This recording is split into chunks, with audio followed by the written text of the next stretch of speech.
Bonjour à toutes et à tous, bienvenue au journal d'un confiné au Maroc, épisode 6. Alors aujourd'hui j'ai changé de cadre, je suis littéralement entre le Sahara marocain et les Canaries, je suis dans une autre chambre où est disposée une très belle carte en relief du Maroc.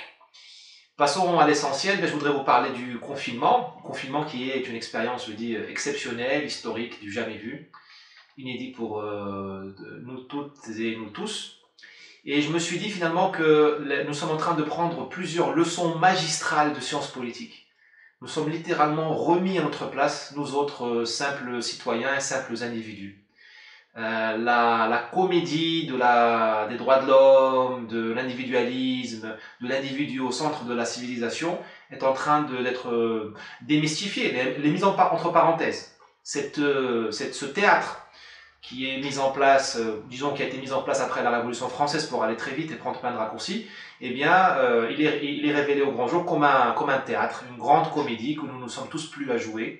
Notre génération, la mienne, n'a jamais vu la dictature, ni jamais vu l'autoritarisme, ni même l'exercice de l'autorité brute. J'ai pas dit brutale, j'ai dit brute et réelle.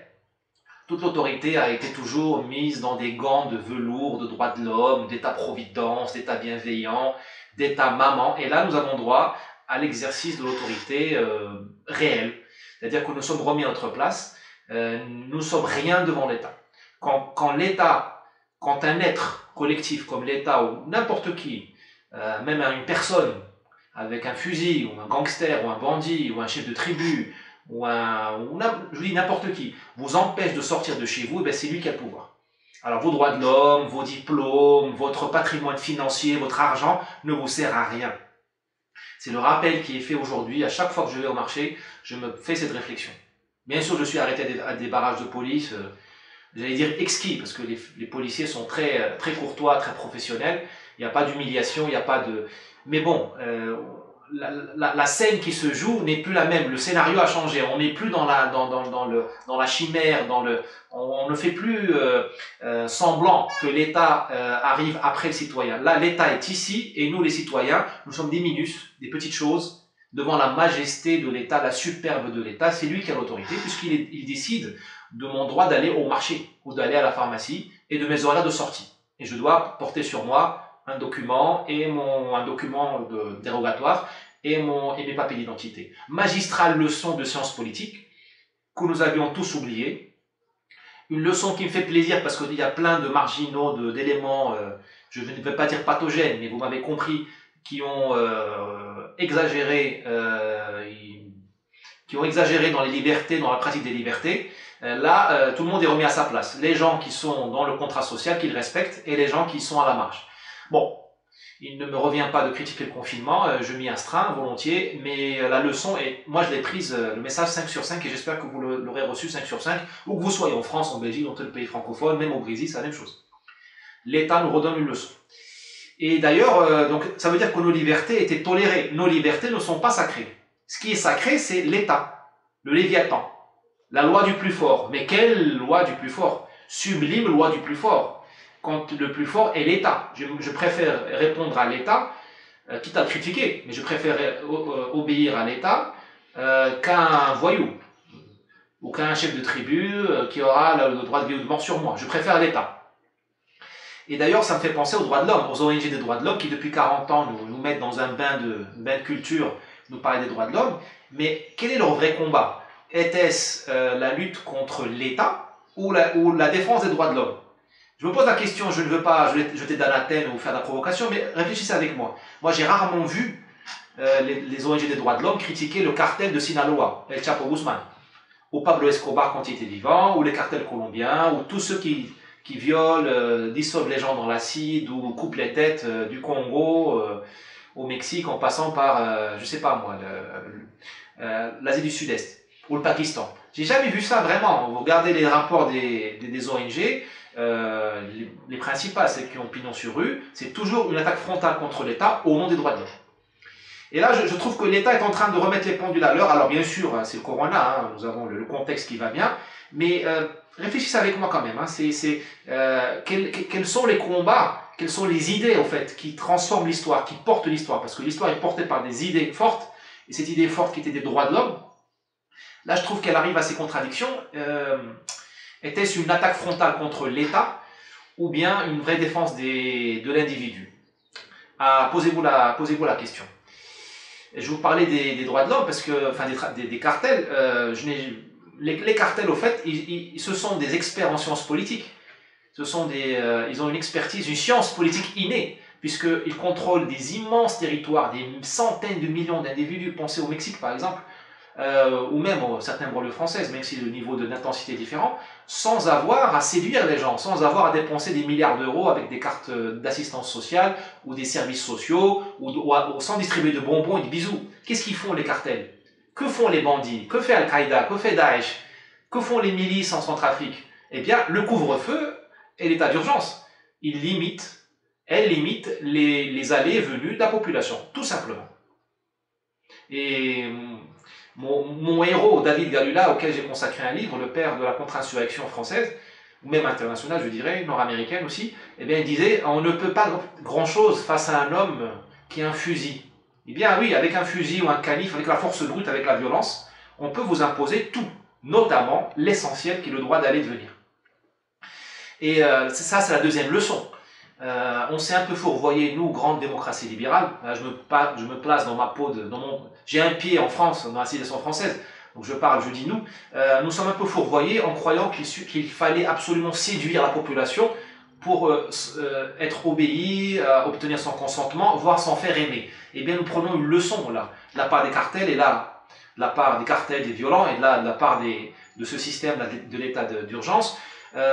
Pour contrôler une population, pas besoin de la séduire, il faut juste l'empêcher d'aller de venir. On redescend dans la pyramide de Maslow, au lieu de dépenser des milliards d'euros, des centaines de milliards d'euros chaque année à faire plaisir à tout le monde, avec l'État maman, l'État-providence, qui allait tout le monde. Eh bien là, on redescend la pyramide de Maslow, on dit aux gens, remerciez Dieu et le gouvernement, si vous sortez de chez vous, vous revenez pour aller au marché. C'est exactement ce qui se passe aujourd'hui.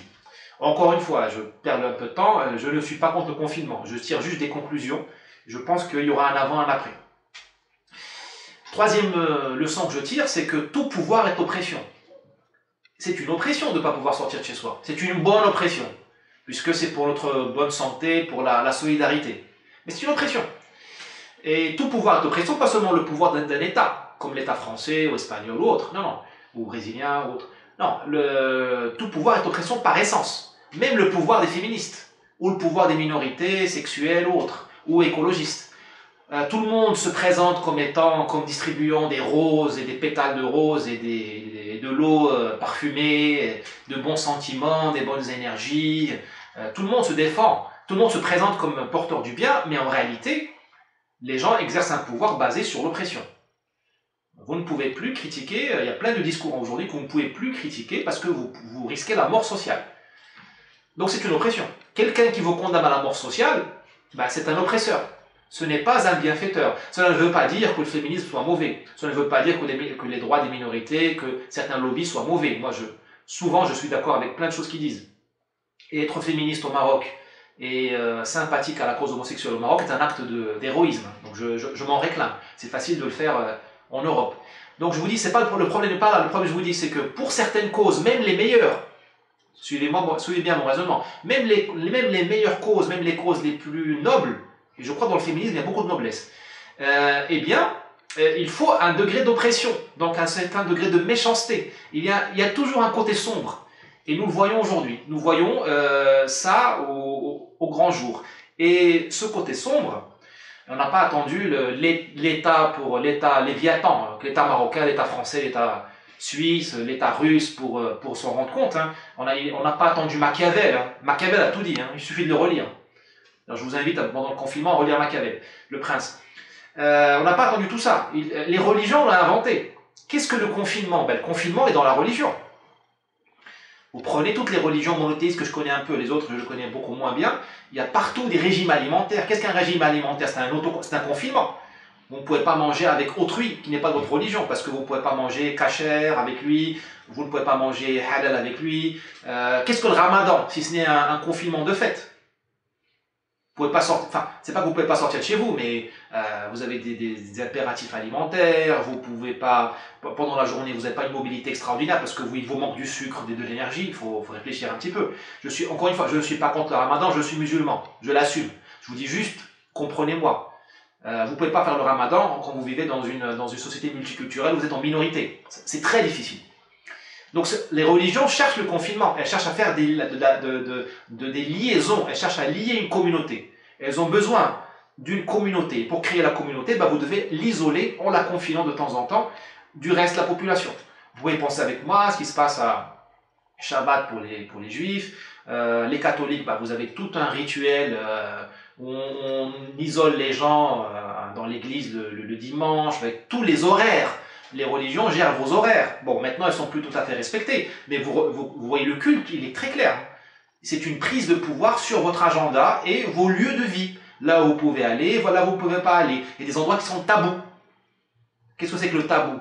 Quand on vous dit une forêt est tabou, ou un mausolée d'un tel saint est tabou, vous ne pouvez pas y aller à tel horaire, où les femmes impures ne peuvent pas y rentrer. C'est un confinement.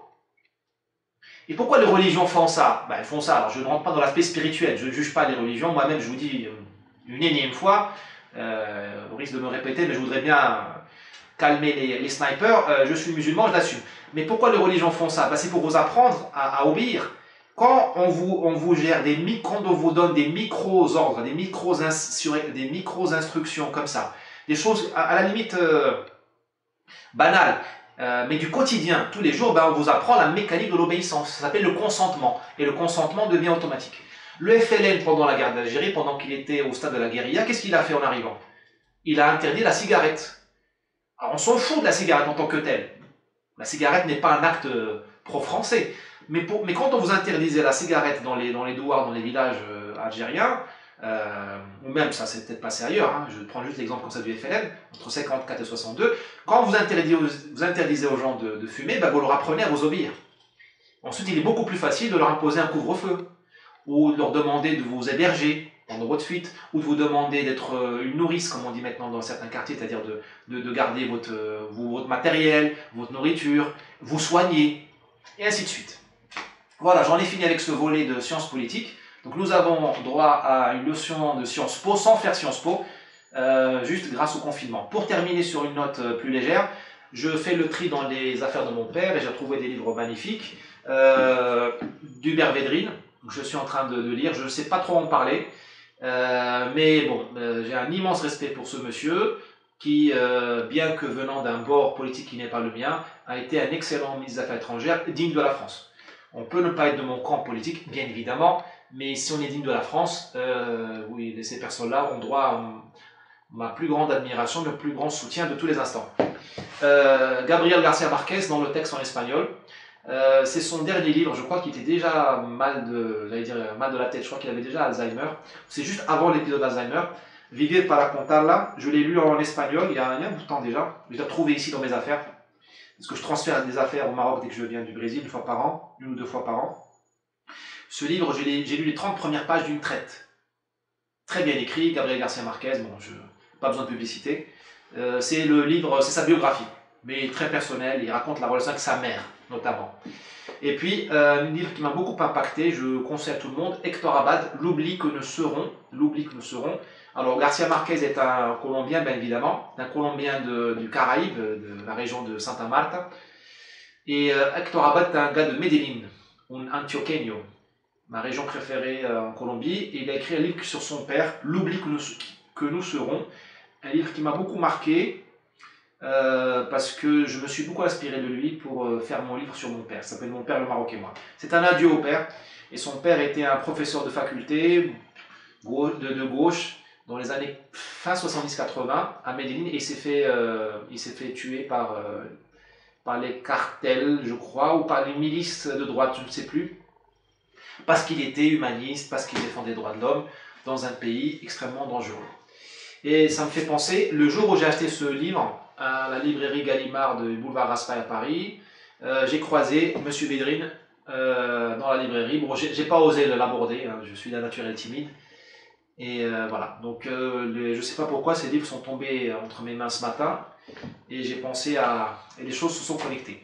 Merci, protégez-vous, que Dieu nous aide et nous assiste et nous fasse traverser cette épreuve sainement, on va dire, et on se retrouve demain ou après-demain, Inch'Allah, comme on dit c'est moi. Merci beaucoup, partagez cette vidéo si elle vous a plu. Au revoir.